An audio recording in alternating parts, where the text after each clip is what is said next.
하나님의 말씀은 야고보서 1장 1절로 8절 말씀입니다. 하나님의 말씀은 야고보서 1장 1절로 8절 말씀인데요. 네. 한번 교독하겠습니다. 하나님과 주 예수 그리스도의 종 야고보는 흩어져 있는 12지파에게 문안하노라.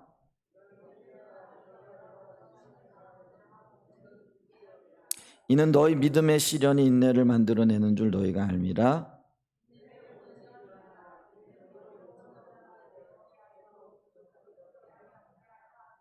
너희 중에 누구든지 지혜가 부족하거든 모든 사람에게 후히 주시고 꾸짖지 아니하시는 하나님께 구하라. 그리하면 주시리라.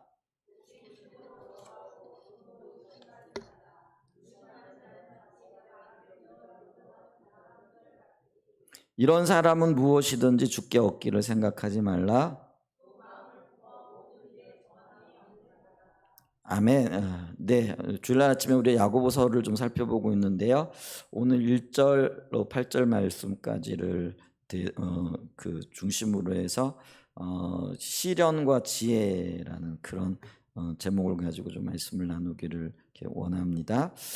가장 먼저요, 1장 1절에 이렇게 보게 되어지면은 사도 야고보가 인사말로 시작을 하죠. 근데 인사말을 시작할 때 보면은 하나님과 주 예수 그리스도의 종이라고 먼저 자기 자신의 정체성을 이렇게 밝히고 있는 것을 이렇게 보는데요. 여기서 우리가 좀 주목해 봐야 될 그런 단어 혹은 말이 있는데 그게 뭐냐면 하나님과 주 예수 그리스도라는 이 말이죠.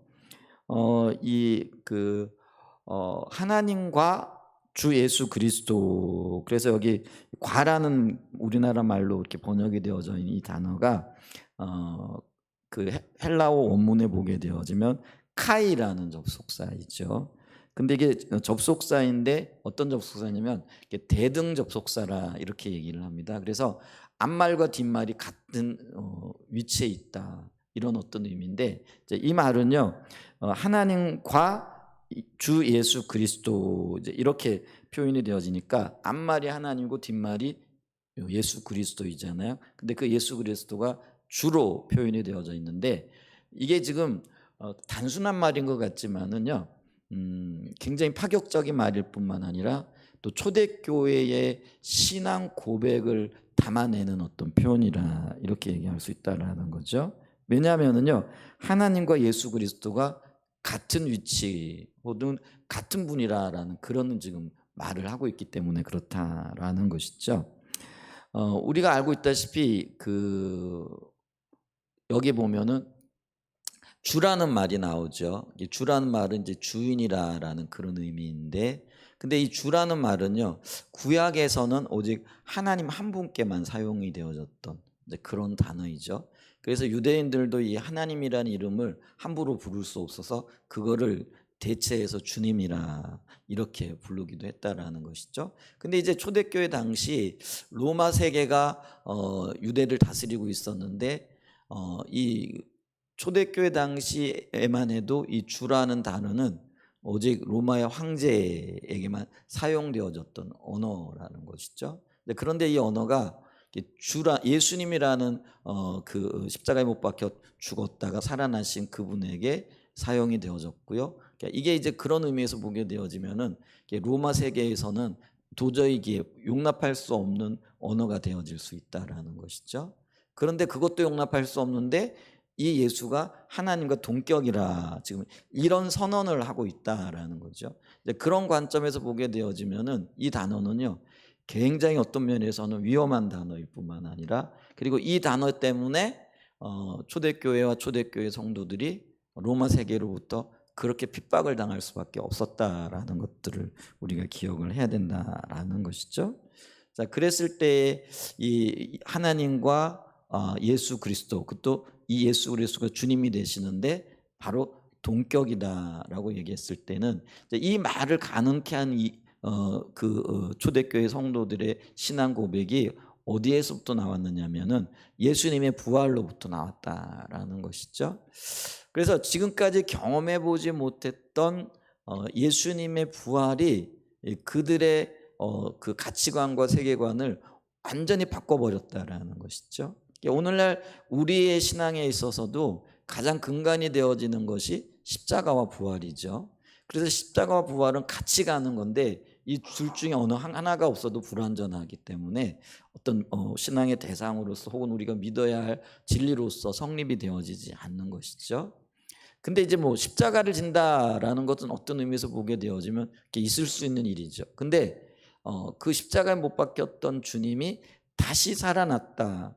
근데 이제 이게 부활이라는 의미죠. 물론 그 유대인들 사이에서는요, 부활 개념이 있기는 있었어요. 근데 이 부활 개념이라는 것이 마지막 그 심판의 때에 하나님이 심판주로 오시게 될 그때에 성도들이 부활할 것이라는 이제 그 정도의 어떤 희미한 부활관을 가지고 있었는데 오늘 예수님께서는 그들의 역사 한가운데에서 죽으셨을 뿐만 아니라 다시 살아나시고 다시 살아나신 그 예수님이 뭐 다시 죽는 일이 없는 거죠.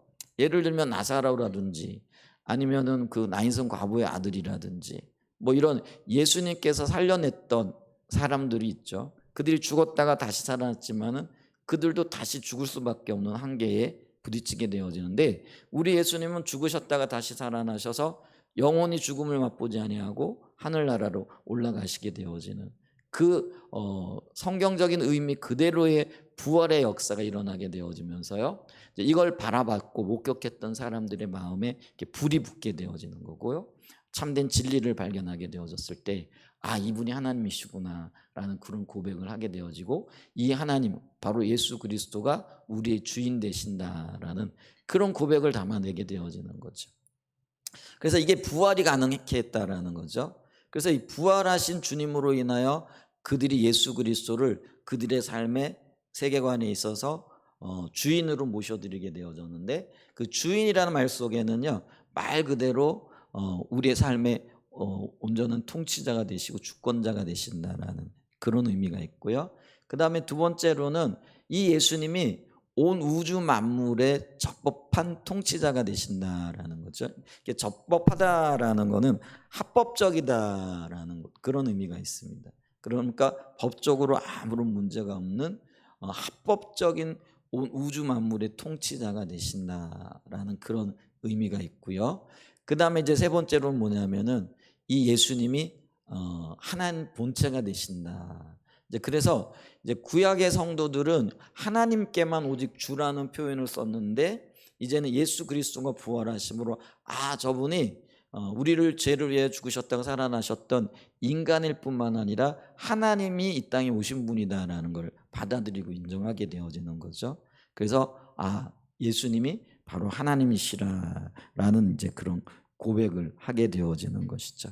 이제 그러면서 야고보가 이런 표현을 썼던 이유 중에 하나가 하나님과 예수 그리스도가 동일한 인물, 동일한 분이라는 걸 말할 뿐만 아니라 예수님의 그 신성을 부인하고 있었던 그때 당시에 많은 이단들이 있었어요. 이제 그 중에 에비온파라는 그런 어떤 이단 단체들도 있었는데 그들은 예수님의 인성은 인정을 하는 거죠. 그러니까 인간으로 오셔서 우리 죄를 위하여 죽으시고 뭐 그런 어떤 예수님의 인성 그걸 인정하고 또 살아나심으로써 신성을 입으셨다라는 이제 그런 어떤 견해를 가지고 있었지만은 예수님이 이 땅에 살아가시는 모든 날 동안에는 신성은 없었다.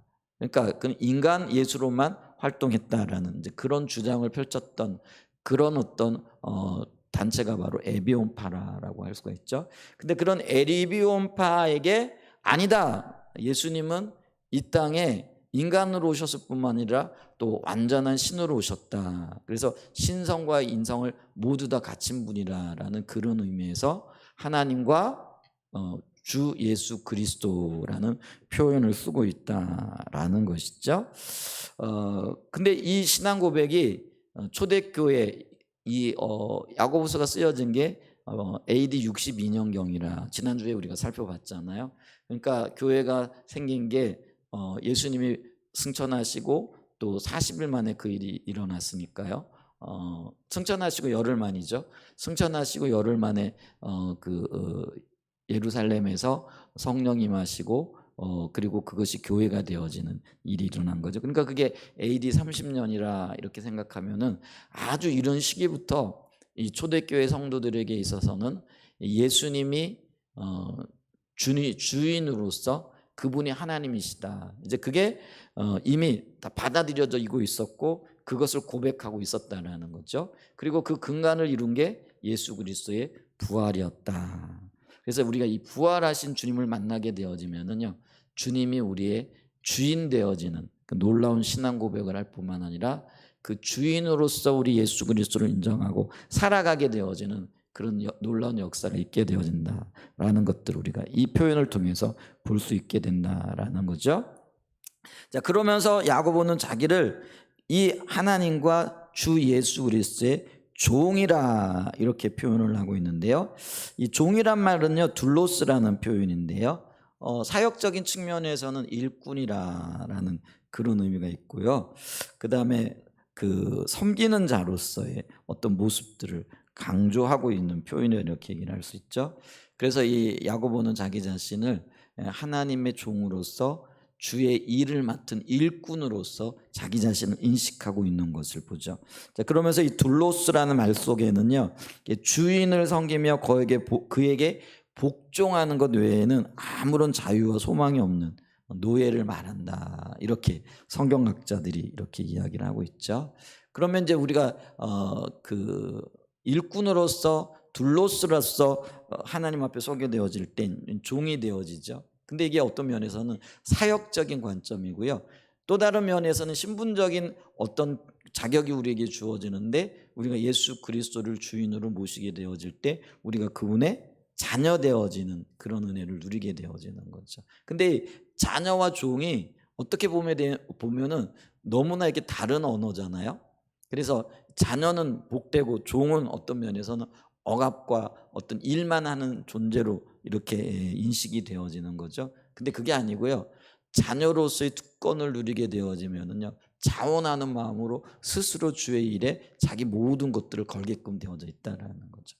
그래서 그 자녀와 종이 전혀 뭐라 그럴까요? 이게 반대의 개념이 아니라 주님 안에서 또 부활이라는 그런 놀라운 역사 안에서 하나로 통합되어지는 그런 의미가 있다라는 거죠. 그런 것들을 우리가 보면은 좋을 것 같아요.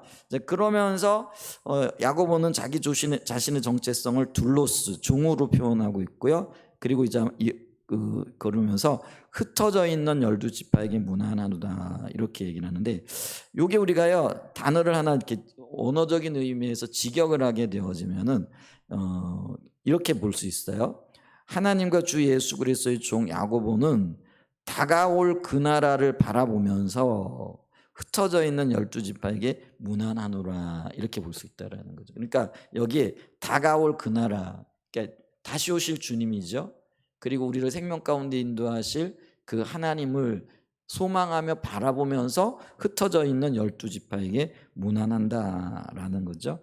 자, 우리가 지난주에도 잠깐 살펴봤지만 이 흩어져 있는 12지파는 스데반이 순교한 이후에 예루살렘에 박해가 오게 되어졌다. 그래서 예루살렘 교회 교인들이 거기에는 이제 유대인 교인들과 헬라파 교인들이 있다라고 얘기를 했죠. 유대인이라는 거는 뭐 본토 정통 유대인들이 중에 믿고 예수 그리스도인이 되어진 그 유대인 그리스도인이 있었고요. 또 세계 각지에 흩어져 있다가 유월절 절기를 맞이해 가지고 예루살렘을 방문했던 이방인 유대인들 중에 이 유대교는요 혈연적인 의미가 아니고요, 어떤 면에서는요 종교적인 어떤 개념에 묻혀진 사람들이죠. 그래서 이방인들이라고 할지라도 하나님을 그들의 삶의 통치자로 주인으로 모시고 드리게 되어지면은 그들은 신앙적인 측면에서 유대인들이 되어지는 거죠. 그 정통 유대인들은 아니었겠지만 그들 중에는요 유월절이라든지 또 성경에 약속하고 있는 대로 또 명령하고 있는 대로 꼭 예루살렘 성전에 와가지고 예배 드리는 것을 일생일대 과업으로 여기고 있는 것을 이렇게 보죠. 요즘에 이슬람에서도 보면은요, 그 메카에 그 라마단 기간이죠. 한 6월달, 5월에서 6월이 되는 것 같아요. 그러면 전 세계에서 순례객들이 몰려오는데 그게 수천만 명이라고 그러죠. 그래가지고 사람들이 너무 많이 몰려가지고 이렇게 넘어져가지고 죽는 사람이 매번 그런 일들이 나는데 수백 명이라고 하죠. 그러니까 전 세계에 흩어져 있는 이슬람들이 평생에 그들의 소원이 뭐냐면은요, 메카에 가가지고 예배를 드리는 거죠. 그러면서 이 그들의 신앙의 정도를요, 메카에 가가지고 예배를 드렸느냐 안 드렸냐 이걸 따라 가지고요, 그들은요 신앙이 더 크고 더 뭐죠? 그 낮고 못하고를 이렇게 가리는, 마치 그게 계급처럼 존재를 하더라고요. 제가 이제 소아시아 지역에 그때 터키죠. 그때 몇 년 전에 이렇게 그 성지 순례라고, 그러니까 이제 소아시아 지역이 요한계시록이 나타나는 7교회들이 있는 지역이잖아요. 여러 교회들이 있는. 이제 거기에 갔더니 거기에도 이게 이슬람 성전이 지금은 다 이슬람화되어져 있으니까요, 굉장히 많이 있더라고요. 큰 소피아 성전인가 뭐 이런 것들이 거기에 있는데, 근데 거기에 갔더니요, 그 순례객들이 있더라. 그러니까 예루살렘이 아니고 메카의 성지에 가서 순례를 하고 돌아오는 부류들. 그러니까 근데 그 사람들이요 굉장히 자부심을 갖고 있더라. 우리는 메카에 가가지고 그러니까 그게요, 그들이 거기서 걸어가는 거예요. 순례를 하면서. 그러니까 대단한 신앙적인 열정 있는 사람들이잖아요. 이제 그런 어떤 긍지를 가지고 있는 일단의 무리들을 우리가 거기서 만났었거든요. 마찬가지로요, 유대인들이 되어졌고 그들은 예루살렘 성전에 가서 예배를 드리는 것이 그들의 일생일대의 과업이었는데, 근데 그들이 예루살렘에 왔다가 부활하신 예수님의 소식을 듣게 되어지는 거예요. 그러면서 그들이 그리스도인들이 되어져서 예루살렘 교회 교인의 어떤 구성원이 되어졌는데, 곧바로 스데반 집사의 그 박해가 일어나게 되어지면서 그들이 뿔뿔이 흩어지게 되어지는 이제 그런 일들이 있었다라고 이렇게 얘기를 했죠.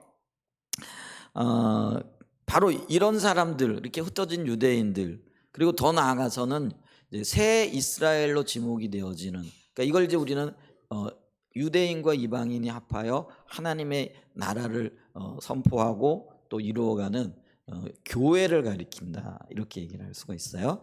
그래서 이 교회에 문안한다, 여기 이제 문안한다라는 말은요, 카이레온이라는 단어인데 단순하게 평강을 묻는다라는 인사말도 있지만은요, 이 말의 의미 가운데에서는요 어떤 게 있느냐면 즐거워하라 기뻐하라라는 그런 의미가 있다라는 거죠. 근데 참 재미있는 게 뭐냐면은요, 인사말을 하면서 굉장히 즐거워하라 기뻐하라 이 말을 하는 이유가 뭐냐면은 이게 바로 2절의 말씀과 연결되어지기 때문에 그렇다라는 거죠. 그럼 2절의 말씀이 지금 어떻게 진행이 되어질까요? 내 형제들아 너희가 여러 가지 시험을 당하거든 온전히 기쁘게 여기라, 이렇게 얘기를 하죠. 그래서 1절과 2절이 연결되어지는데, 이 연결되어지는 게 뭐가 연결되어지느냐면 시련과, 다른 말로 하면은요 시험을 당하는 것과 연결이 되어진다라는 거죠. 그래서 이 시련을 당하고 있는 그들을 염두에 두면서 기뻐하고 즐거워해라.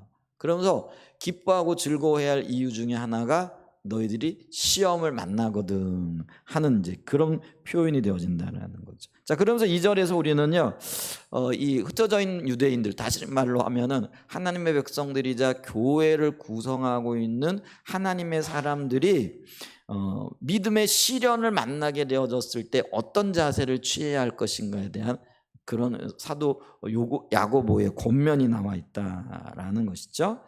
자, 우선 여기 야고보가요 문안하고 난 다음에 내 형제들아 이렇게 표현을 해요. 이 내 형제들이라는 이 말은요 유대인들 사이에는 동족을 가리키는 말이기도 해요. 그러니까 이제 유대인들은 어떤 면에서는 뭐 그런 신앙 공동체의 어떤 개념을 가지고 있잖아요. 그래서 같은 신앙을 가지고 있고 여호와 하나님을 섬기는 모든 사람들을 가리켜서 형제라 이렇게 얘기를 했고요. 이 말이 그리스도인들, 특별히 초대교회 시대는요 영적인 새 이스라엘을 이루고 있는 교회의 성도들을 가리킨 말이 되어졌다는 거죠. 근데 이런 어떤 전통이 오늘날까지 우리에게 이어지고 있죠. 그래서 우리가 교회 안에서 어떤 용어를 써요? 뭐 형제 자매 이런 표현을 쓰잖아요. 그러니까 예수 그리스도 안에서 우리가 한 자녀가 되어졌고 이 자녀로서 형제가 되고 자매가 되어졌다라는 그런 표현이기도 하다라는 거죠. 이제 그러면서 이 표현은요, 굉장히 친근한 내 형제요, 내 자매요라고 이야기할 때는요, 굉장히 가깝게 느껴지잖아요. 그래서 이 야고보도요, 이제 흩어져 있는 12지파 또 세 그 이스라엘인 교회들의 성도들에게 내가 너희와 굉장히 친밀하다. 그리고 같은 신앙을 고백하고 있고 같은 하나님의 자녀로서 우리가 하늘나라 소망을 가지고 살아가는 존재다라고 이렇게 표현함으로써 이 편지를 받아보는 수신자들, 그러니까 이 편지를 읽어보는 모든 그리스도인들에게 깊은 애정을 표현하고 있는 이제 그런 말이라 이렇게 얘기를 할 수가 있죠. 이제 그러면서 너희가 여러 가지 시험을 당하거든 이제 이렇게 표현을 하고 있는 것들을 이렇게 보는 거죠. 여기 보면은요, 이게 우리 한글 성경에는 너희가 여러 가지 시험을 당하거든 이렇게 표현을 하면서 이게 가정법적인 어떤 그런 뉘앙스를 풍겨요. 그러니까 시험을 당할 수도 있고 안 당할 수도 있고 뭐 이런 어떤 의미가, 왜냐하면 가정법이라는 거는 당할 수도 있고 안 당할 수도 있고 이게 가정하는 게 전제가 되어지잖아요. 근데 이게 헬라어 원문은요, 이게 가정법이 아니에요. 이게 살아가다 보면은 반드시 다양한 시험을 만나게 돼 있다라는 거예요. 그래서 이 말은요, 다양한 시험을 만날 때 혹은 다양한 시험을 만날 때마다 이렇게 번역을 해야 옳다는 거죠. 그러니까 이게 우리는 이제 어떤 면에서는 이런 개념이 있죠. 시험을 당하면은 뭐 어쩔 수 없고 안 당해도 좋으면 안 당하면 좋은 거고. 그래서 이 시험을 어떤 뭐 가정적인 어떤 위치에 놓으면서 안 당하 있으면 좋겠다라는 이제 그런 어떤 바램을 담고 있는 거죠. 근데 야고보는요, 단정적으로 너희가 시험을 당할 때 혹은 시험을 당할 때마다 이렇게 표현을 하면서 이 그리스도인으로 살아가는 것이 시험과는 뗄래야 뗄 수 없는 그런 불가분의 관계에 있다라는 것을 말해주고 있다라는 것이죠. 그래서 우리가 예수 믿는 것 자체가요, 세상을 거스르면서 살아가는 거잖아요. 그러니까 세상을 거스르면서 살아간다라는 거는 어떤 면에서는요, 많은 반대에 부딪히며 살아가는데 그 반대에 부딪히는 그것들이 결국은 우리에게 시험이 되어진다라는 거예요. 근데 여기 지금 2절에서 사용하고 있는 시험은요, 헬라어 원문으로는 페이라스모스라는 단어인데요, 두 가지 의미가 있어요. 그게 뭐냐면 우리가 흔히 얘기하는 테스트의 의미가 있고 유혹의 의미가 있다라는 거죠. 그러니까 지금 야고보는요, 우리가 이 시험을 당하는데 이 두 가지 영역에 있어서 이 시험이 불가분의 관계이다라는 것들을 우리에게 보여주고 있다라는 거죠. 그렇기 때문에 이 다양한 시험들로 하여금 이 편지를 받아보고 있는 성도들이 외부적인 어떤 그게 이제 테스트로서의 그런 어떤 부분이죠. 그 다음에 내면적인 유혹, 그러니까 우리 안에서 믿음 생활을 해가다 보면은 미혹을 받게 되어지고 또 유혹을 받게 되어지는 그런 것들은 우리 내부에서 일어나는 일들이라는 거죠.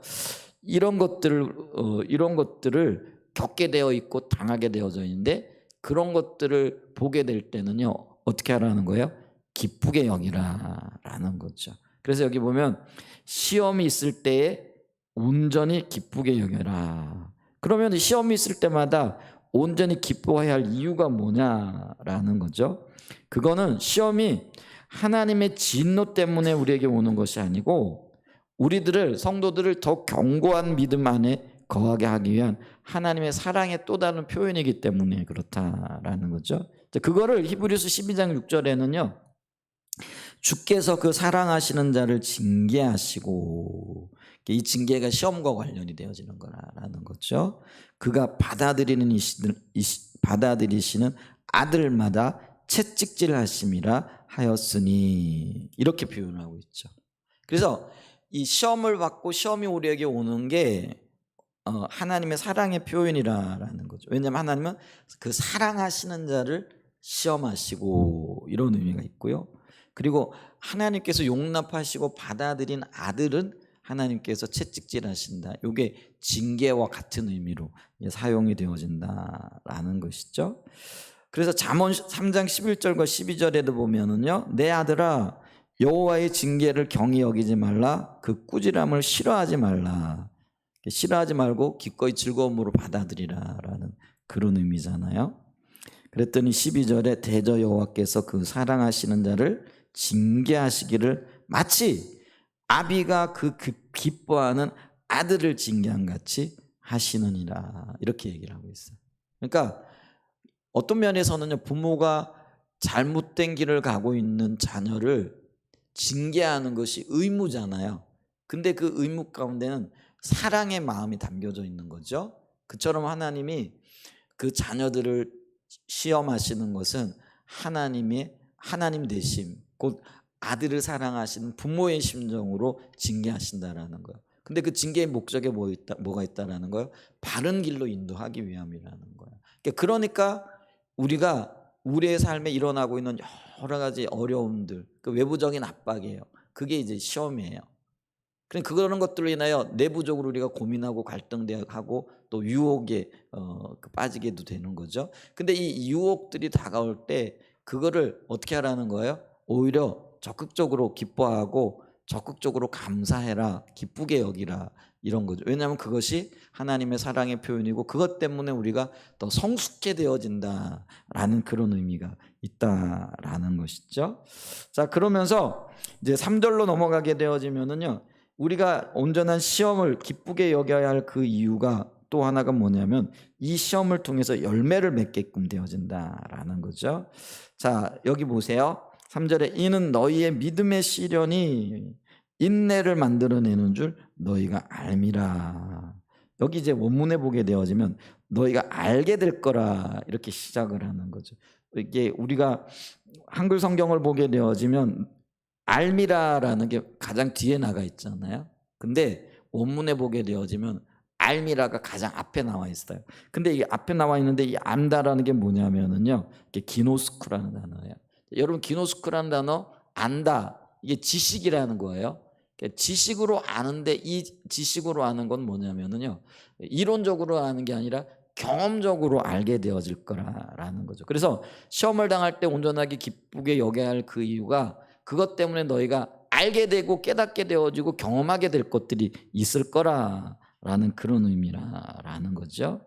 자, 그러면서 이 시련이 그 결과가 뭐냐면은요, 인내를 만들어내기 때문에 그렇다라는 것이죠. 그래서 이게 우리가 이 시험을 당할 때에 알게 되는 것이 믿음의 시련이 우리로 하여금 인내를 만들게 되어지고 곧 진정성 있는 믿음, 우리의 믿음이 참 믿음인지 아닌지가 드러나게 되고 그걸 알게 되어질 거라는 거죠. 그래서 여러분, 그거를 안다라는 것만으로도 굉장한 유익이 되어지잖아요. 우리가 믿는데 우리의 믿음이 지식적인 믿음이고 이론적인 믿음이에요. 근데 그게 시련이 오기까지는 내 믿음이 이론적이고 지식적인 건지 아니면 진정한 믿음, 경험되어졌기 때문에 정말 그 이론과 지식을 뛰어넘어서 실질적인 능력을 발휘할 수 있는 믿음이 되어질지, 이거를 우리는 시련이 오기까지는, 환경을 통한 역경이 오기 전까지는 잘 모른다라는 거예요. 자기도 속고 있는 거죠. 근데 그거를 드러낸다라는 거예요. 그거를 알게 되어지는 그런 일들이 있게 되어진다라는 것이죠. 근데 재밌는 것은요, 여기 3절의 시련은요 2절에 사용되어져 있는 이 시련과 이 헬라어 원어가 달라요. 여기서 3절에서 사용되어지고 있는 이 시련의 헬라어 원어는요 도키미온이라는 단어예요. 근데 이 도키미온은요, 아까 시험이 두 가지 의미가 있다라고 얘기했잖아요. 그게 뭐예요? 말 그대로의 테스트, 그리고 유혹의 의미가 있는데 여기 3절에서 사용되어지는 이 도키미온이라는 단어는요 하나만 이야기를 해요. 그게 뭐냐면은 테스트로서의 시험을 의미하는 거예요. 그러니까 외부적인 환경으로 인하여 우리에게 다가오는 어려움들을 얘기를 하는 거죠. 그러니까 초대교회 시절에 이 야고보가 지금 마지막 목회를 하고 있는 그때만 해도 지금 로마 세계에, 그러니까 예수가 그리스도시고 그가 주인이라는 거죠. 오직 로마 황제에게만 퀴리오스라는 그 주라는 단어를 붙였다라는 거예요. 근데 그리스도인들이 어느 날 갑자기 나타나 가지고는 로마 황제가 주인이 아니고 예수 그리스도만이 주라라고 고백을 하니까요, 이 로마 세계가 뒤집어지는 거예요. 이제 그러면서 이 미친놈들 만나, 이제 표현이 그렇게 되어지는 거예요. 그러면서 그들을 어떻게 하는 거예요?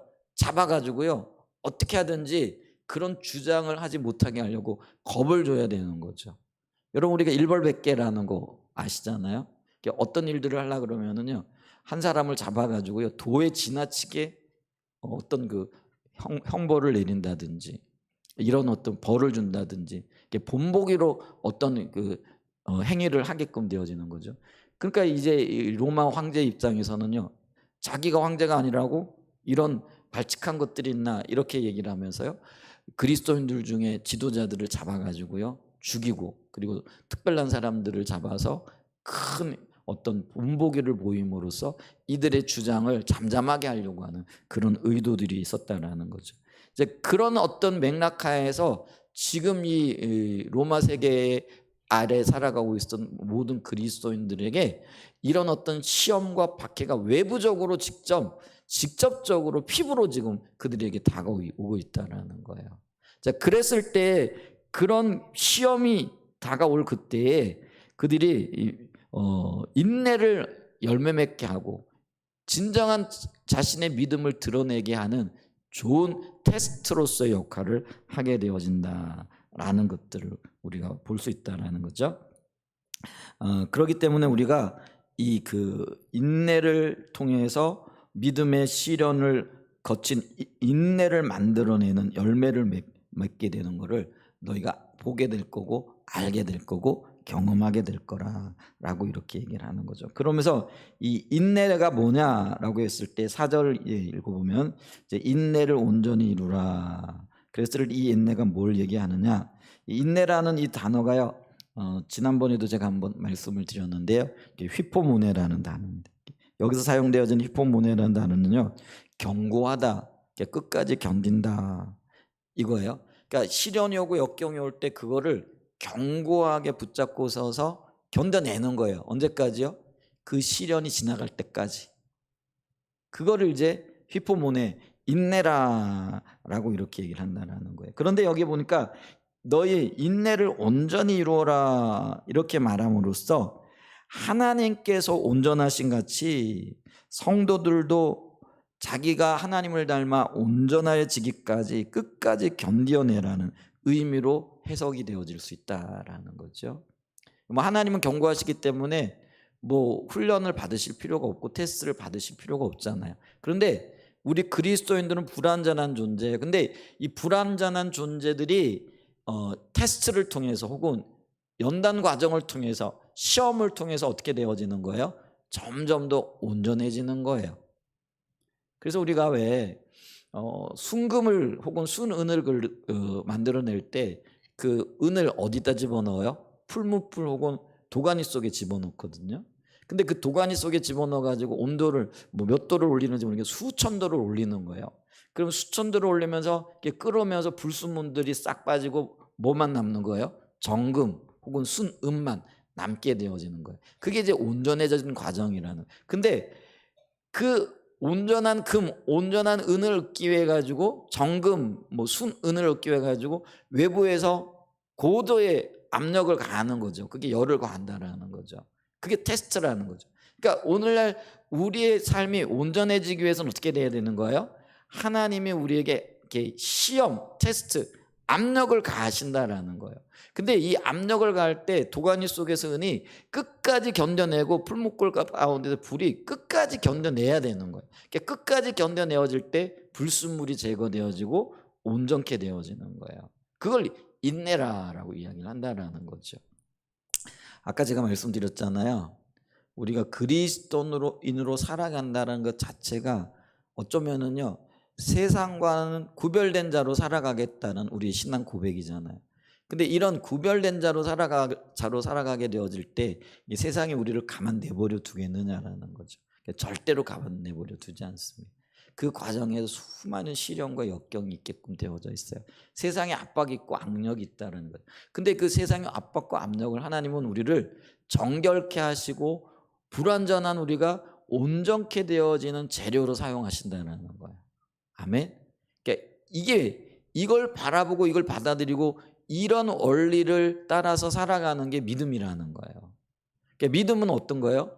살아계신 하나님, 그분이 하나님이 살아계신 것과 그분을 찾는 자들에게 상 주시는 일을 바라보는 게 믿음이라는 거예요. 그러니까 이 험악한 세상 가운데 우리를 반대하고 압력을 가하는 그 세대 가운데에서도 하나님이 온전하신 분이고 그분이 우리를 정결케 하시는 분이라는 것을 믿고 그분을 바라보는 거예요. 그리고 그분을 바라볼 때 그분이 우리에게 상 주시는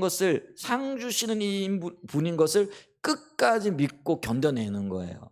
그걸 가리켜서 우리가 믿음이라 이렇게 얘기할 수 있다라는 것이죠. 자, 그래서 우리가 이 믿음을 가져야 되는데 여기 보면은요, 온전하고 구비하여 이렇게 얘기를 하고 있다라는 것이죠.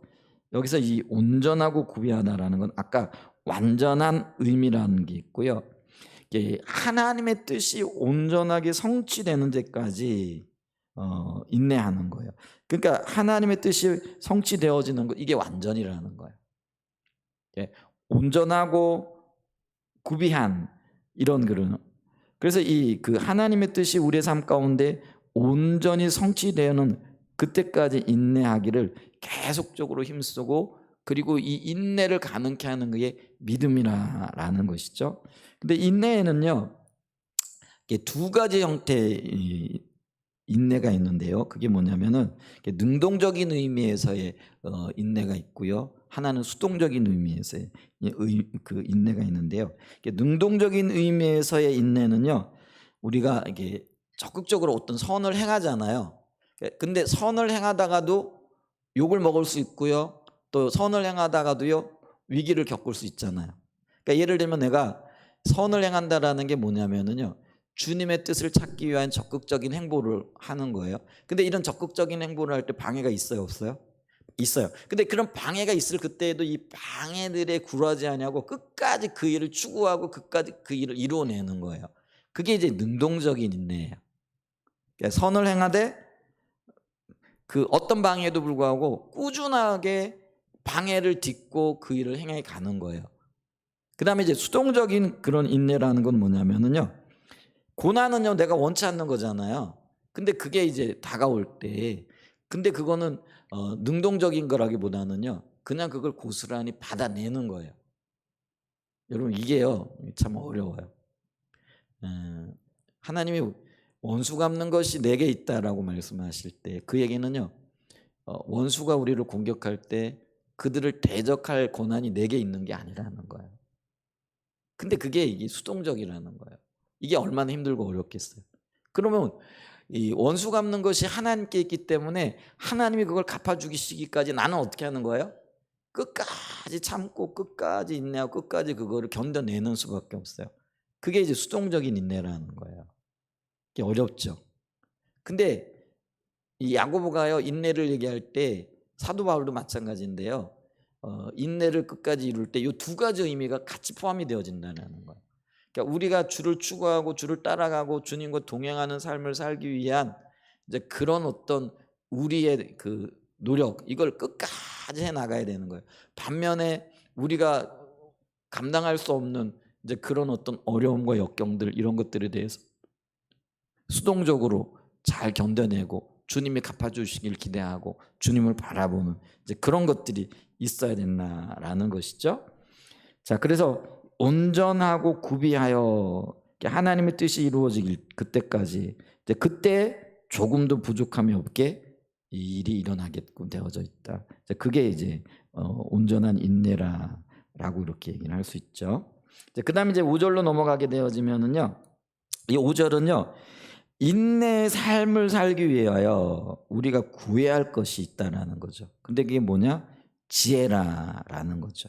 자, 너희 중에 누구든지 지혜가 부족하거든 모든 사람에게 후히 주시고 꾸짖지 아니하시는 하나님께 구하라. 그리하면 주시리라. 여기 보면은요, 너희 중에 지혜가 부족하거든. 이건 가정법이자 조건문이에요. 그러니까 지혜가 부족할 때가 있을 거라는 거죠. 그런 조건이 걸릴 때 이런 의미예요. 그래서 이 말은 뭐냐면 우리가 온전한 삶을 살려고 할 때에 우리가 온전한 삶을 살 수 없구나 하는 그런, 그리고 그걸 깨닫게 되어질 때가 있을 거라는 거죠. 그럼 이 온전한 삶을 살 수 있게 하는 게 지혜인데, 온전한 삶을 살 수 없을 때 내 힘과 내 능력으로는 내가 이렇게 온전한 삶을 살 수 없는 그것을 깨닫게 되어지는 그때가 오거든. 그게 보여지고 그게 깨달아지거든. 이런 의미예요. 그리고 다른 말로 하면은요, 우리가 온전한 삶을 살려고 할 때 턱없이 지혜가 부족하다는 사실에 직면할 수밖에 없다는 사실이 전제되어져 있다는 거예요. 그러니까 심각하게 고민하고요, 진지하게 하나님을 찾고 하나님의 뜻을 이루어 가려고 고민하는 사람들은요, 이게 내 힘대로 안 되네, 내 뜻대로 안 되네, 세상 만사가 내가 계획했던 대로, 내가 원하고 내가 바라보는 대로, 내가 원하는 대로 안 되네, 이거를 반드시 깊이 깨닫게 되어지는 때가 있을 거라는 거예요. 자, 그때 그거를 직면하게 되거든. 그럼 어쩔 수 없어, 포기하고 그냥 뒤로 물러나지 말고 어떻게 하라는 거예요? 지혜를 구하라는 거예요. 적극적으로 그 지혜를 구하라는 거예요. 여기 오늘 5절에 사용되어져 있는 지혜는 헬라어로는 소피아라는 단어예요. 소피아가 이게 철학과 관련이 되어지죠. 뭐 지혜를 사랑한다, 뭐 이런 그런 의미인데요. 근데 이 말은요, 앞뒤 저는 문맥을 이렇게 보게 되어지면은요, 이론과 실제가 그 하나가 되어진 그 지혜를 얘기를 해요. 그래서 이게 다른 말로 얘기하면은요, 솔로몬이 하나님 앞에 지혜를 구했는데 그 지혜가 뭐예요? 하나님의 뜻을 이루고 하나님께서 맡기신 백성들을 잘 재판하고 그들을 인도할 그런 지혜를 구하잖아요. 근데 이 지혜는요, 이론적인 지혜, 이론적인 지식만 가지고는 안 되는 거예요. 하나님을 깊이 경험하고 또 이론을 겸비했을 뿐만 아니라 삶의 실질적인 열매들이 있는 것, 이제 그런 것들을 견뎌냄으로써 취득한 그런 어떤 지혜가 포함이 되어진다라는 거예요. 그래서 이 말은 지금 야고보가 이야기하고 있는 이 말은 뭐냐면요, 하나님의 뜻을 분명하게 깨달아 알 수 있는 그 지혜, 그걸 얘기한다는 거죠. 하나님의 의도가 뭐고 하나님 뜻이 뭐고, 이 지혜는 다른 말로 얘기하면 영적인 분별력과도 굉장히 밀접하게 연관이 되어져 있다라는 것이죠. 자, 그래서 너희 중에 어떻게 살아야 할지 모를, 그것이 실질적인 문제가 되고 그게 절실하게 깨달아지거든 하나님의 뜻을 분별할 수 있는 그 지혜를 구하라, 이렇게 얘기를 하죠. 그러면은 이것을 구하는 사람마다 이게 조건이에요.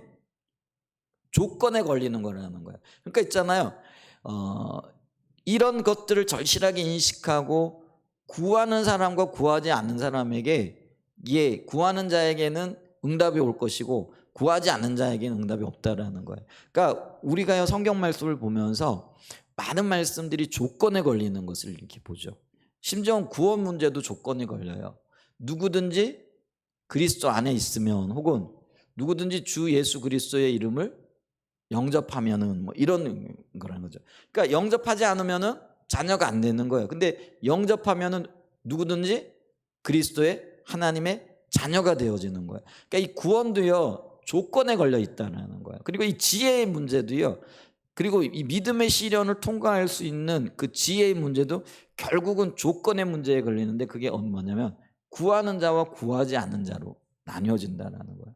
그러니까 구하는 자 얻게 될 거예요. 구하지 않는 자는 못 얻게 되어질 거라는 거죠. 자, 그러면 여기 조건문이 구하는 자에게 후히 주실 거다라고 이렇게 얘기를 하는데요. 여기 보면 이 후히라는 하플로스는요, 하플로스라는 단어가 어떤 의미가 있느냐면 관대하고 무조건적으로 인색하지 않게 아낌없이 준다라는 그런 의미가 있어요. 이게 하나님은요, 우리가 하나님을 구할 때 하나님 그분을 아낌없이, 누구라도 예외 없이 주신다라는 그런 의미가 되어진다라는 거죠. 그러면서 그게 또 같이 가는 게 뭐냐면 후히 주시되 꾸짖지 아니하신다라고 얘기하는데, 이 꾸짖지 않는다라는 이 단어는 뭐냐면요, 어떤 의미냐면요, 화내지 않는다는 그런 의미예요. 그 얘기는 이게 뭐와 전제가 되어지느냐면, 우리가 하나님의 지혜를 반복적으로 구해도 하나님은 뭐예요?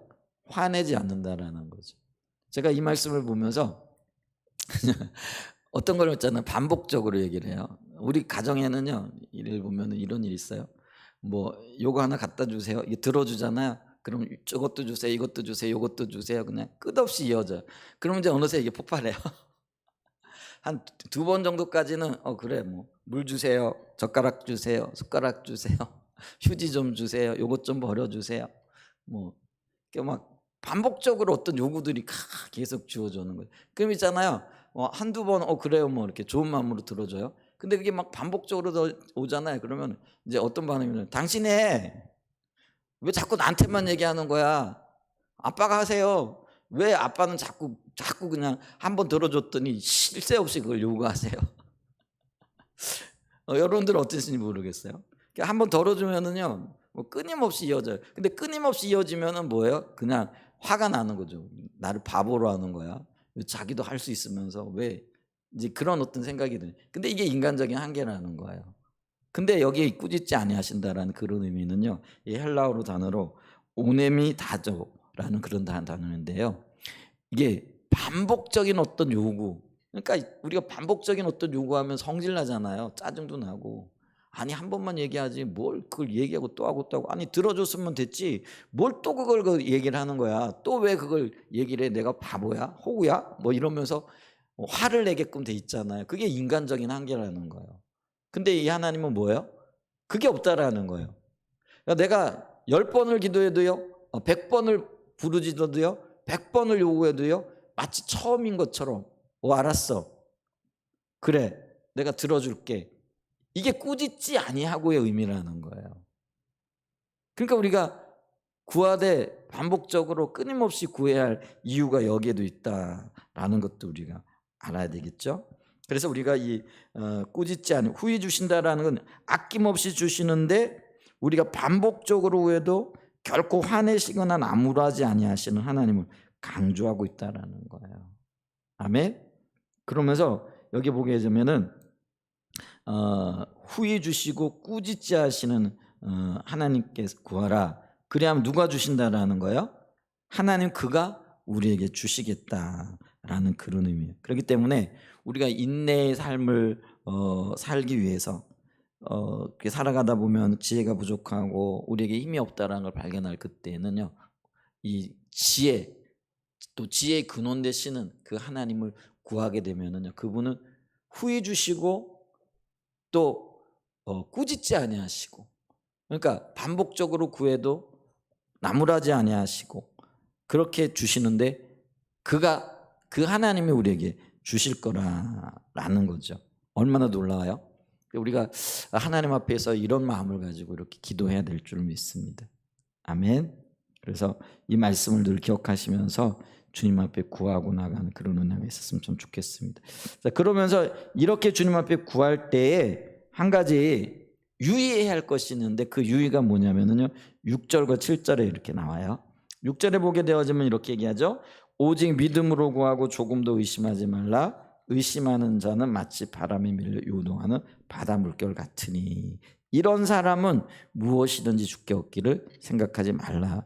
요거를요 좀 직역을 해보면은, 우리나라 그 성경은 의역이 되어져 있잖아요. 근데 이게 직역을 하면 이렇게 되어져요. 믿음 안에서 아무것도 의심하지 않으면서 구하라. 왜냐하면 의심하는 자는 바람에 심하게 움직이는 요동하는 바다의 파도와 같기 때문이다. 이렇게 얘기를 하고 있다라는 거죠. 자, 그래서 우리가 이거를 다시 좀 정리해 보면, 지혜를 구할 때 이 기도하는, 이 지혜를 구하는, 구하고 요구하는 기도하는 사람은요, 오직 믿음으로 구하고 의심하지 말아야 된다라는 거죠. 여기에는 이제 두 가지의 의미의 표현이 나타나요. 근데 긍정적인 의미의 표현과 부정적인 의미의 표현이에요. 그러니까 긍정적인 표현은 뭐냐면요, 믿음으로 구하라. 이 믿음으로 구하라 말은 믿음 안에서 구하라라는 그런 의미가 있어요. 믿음을 갖고 또 믿음의 열매들을 확신하며 뭐 이렇게 얘기를 하는 거죠. 그래서 이 성도들은 기도할 때 하나님께서 꾸짖지 아니하시고 아낌없이 주실 것이라는 확신을 가지고 구해야 한다라는 거죠. 그게 이제 믿음으로 구하는 거죠. 반면에 부정적인 건 뭐냐면요, 조금 더 의심하지 말아야 된다라는 거죠. 여기서 이 의심이라는 단어가 뭐냐면요, 판단하다, 흔들리다, 구별하다 이런 거예요. 여러분, 우리가 기도할 때는요, 하나님의 마음과 내 마음이 하나가 되어져야 되는 거예요. 근데 이게 떨어지게 되어지면은 이게 하나님의 그 마음과 내 마음이, 하나님의 마음과 내 마음이, 하나님 중심적인 것과 자기 중심적인 이게 구별돼 버리는 거예요. 그러니까 이게 하나가 되어질 때, 그러니까 하나님의 뜻과 내 뜻이, 그러니까 하나님의 마음과 내 마음이 하나가 되어질 때, 그때 구할 때 이 기도가 응답이 되어지는 거예요. 근데 이게 구별되잖아요. 이걸 이제 판단하다라는, 의심이 판단이라는 거예요. 이 판단은 어떤 의미냐면요, 내 중심적으로 판단하는 거예요. 그러니까 구하면서도 어떻게 하는 거야? 이게 될까? 이거 불가능할 것 같아. 그게 누구 판단이에요? 여러분, 의심이란 말 속에 내가 판단한다라는 거예요. 그러니까 판단을 해도 하나님이 판단하시고, 판단해도 하나님이 하나님 중심적으로 그거를 뭐랄까요, 판단하고 제시해 주시면은 그건 옳은 거잖아요. 근데 의심이라는 단어는 뭐예요? 내가 판단하는 거예요. 이건 안 될 거야. 이거는 내가 지혜를 구했지만 내 삶을 보니까 하나님 지혜를 주시긴커녕 저주를 안 내리시면 다행이지. 뭐 이런 식으로 자기 나름의 생각과 자기 나름의 판단을 가지고 있다라는 거죠. 그러니까 마음이 뭐예요? 흔들리는 거예요. 그러니까 이 의심이란 말 속에는요, 내 마음이 지금 흔들렸다라는 그런 의미가 있다라는 것이죠. 자, 그렇게 되어지면은요, 우리가 주님으로부터 얻을 수가 없어요. 왜냐하면 이 의심이 바로 바람에 밀려 요동하는 바다 물결 같다라는 거죠. 여러분, 우리가 저수지, 바닷가 이렇게 가면은요, 끊임없이 이렇게 물결이 밀려왔다가 밀려가잖아요. 근데 그게 바람의 영향이라는 거죠. 바람이 밀려가지고 마음이 흔들리는 거예요. 왔다 갔다 왔다 갔다. 이런 상태, 그게 곧 의심의 상태가 되어지고, 그래서 우리가 응답을 받지 못하는 그 이유, 왜냐하면 바람에 밀려 요동하는 바다 물결 같기 때문에 그게 의심이라는 거죠. 그렇기 때문에 이런 사람은 7절에 보면 그 무엇이든지, 그게 무엇이 되었든지 간에 죽게 얻기를 아예 꿈도 꾸지 말아라 라는 그런 표현이 되어진다라는 거죠. 자, 그러면서 이 8절에 보게 되어지면은 이런 의심을 가지고 있는 사람, 이런 사람들이 두 마음을 품은 사람이라 이렇게 얘기를 하는 거죠. 그리고 이 두 마음을 품은 사람들이 어떤 사람이냐?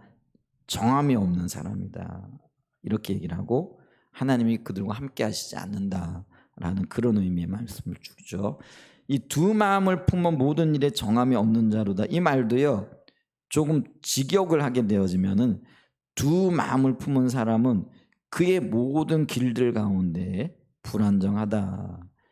그래서 이 말이 이 두 마음을 품었다라는 이 마음이 앞절에 이런 사람, 7절에 이런 사람 이렇게 얘기를 했잖아요. 이런 사람과 연결되는 말인데, 곧 이 말은 의심하는 사람이 두 마음을 품은 사람이라는 것이죠.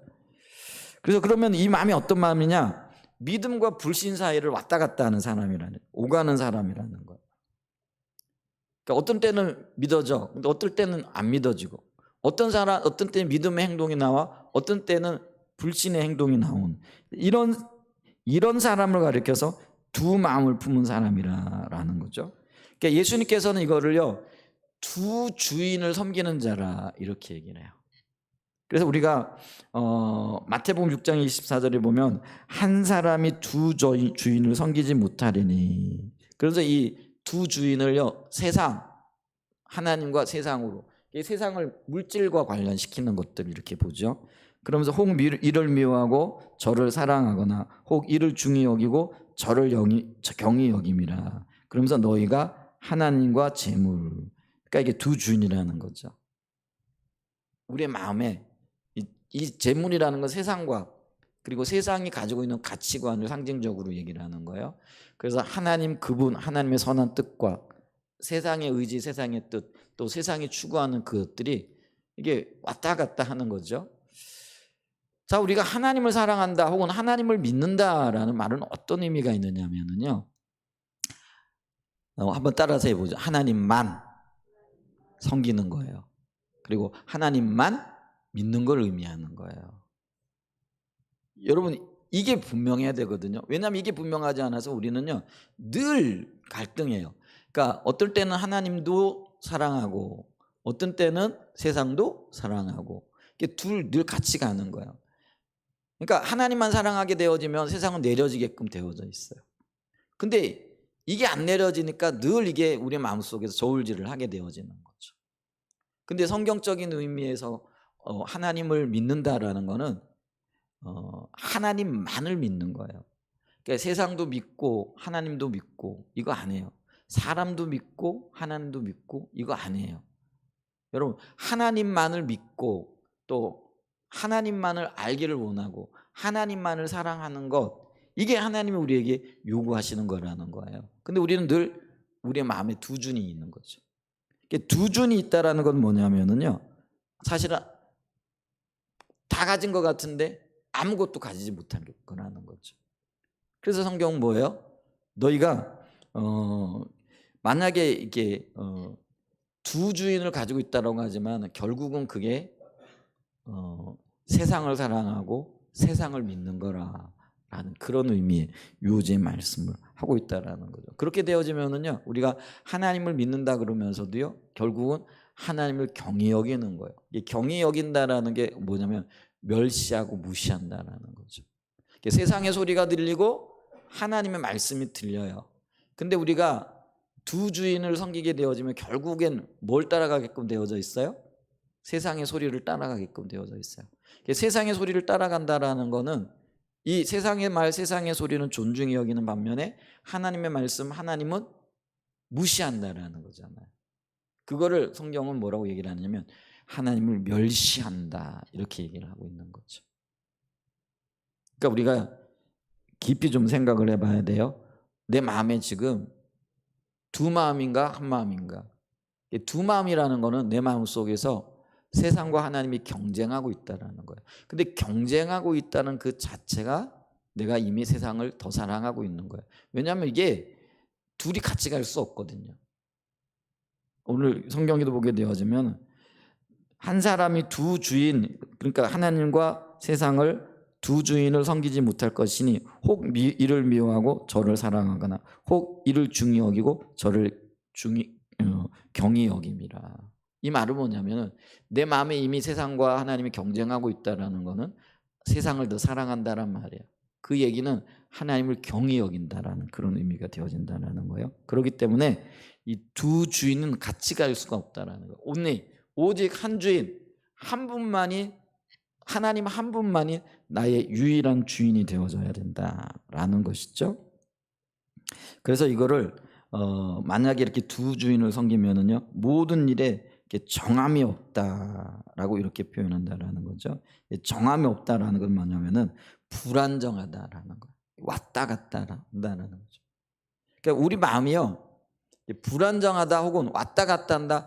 이게 하나님이 맞는 것 같아. 아니야, 이게 하나님 뜻대로 살아가서는 이게 안 될 것 같아. 하고 이렇게 막 왔다 갔다 하잖아요. 이것 자체가 지금 내가 흔들리고 있고 내가 두 주인을 섬기고 있다라는 거예요. 만약에 하나님 그분만이 나의 온전한 주인이 되어지시면은요 이렇게 왔다 갔다 할 이유가 없겠죠.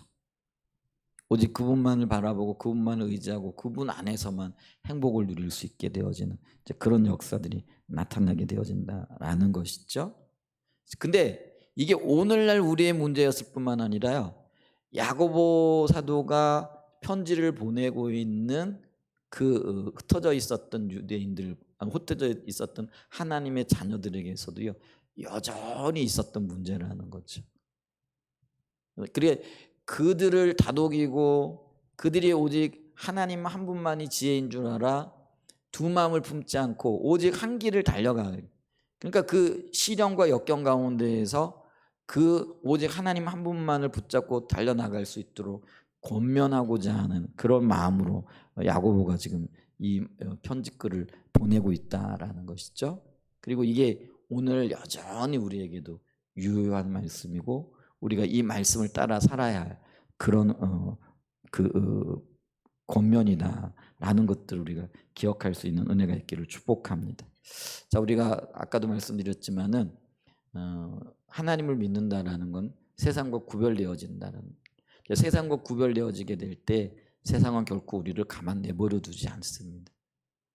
그럴 때 우리는 이 세상의 시험들을 감당하고 견뎌낼 만한 힘과 능력이 없죠. 그래서 하나님을 구해야 돼요. 그 절실한 필요가 있는 거죠. 그게 이제 하나님 주신 지혜라는 거죠. 근데 이 지혜는 어떻다고요? 하나님께서 구하는 자들에게 후히 주시고 꾸짖지 않고 주신다라는 거죠. 근데 두 마음을 품는 자들은 이 하나님의 지혜를 후히 주시고 꾸짖지 아니하신 하나님을 얻을 수 없다. 그러므로 우리가 정한 마음, 하나님만을, 하나님 한 분만을 바라보는, 그분께만 초점을 맞추고 그분이 우리의 삶의 가장 우선순위가 되어지는 그 자리에 서야 된다는 것을 우리에게 말씀해 주고 있다는 거죠. 이 말씀을 따라서 오늘 우리의 마음이 주님 앞에 굳건하게 결정되어지고 초점을 맞추고 정한 마음이 되어지는 그런 은혜가 있으시기를 예수님의 이름으로 간절히 축복하고 축원드립니다. 아멘.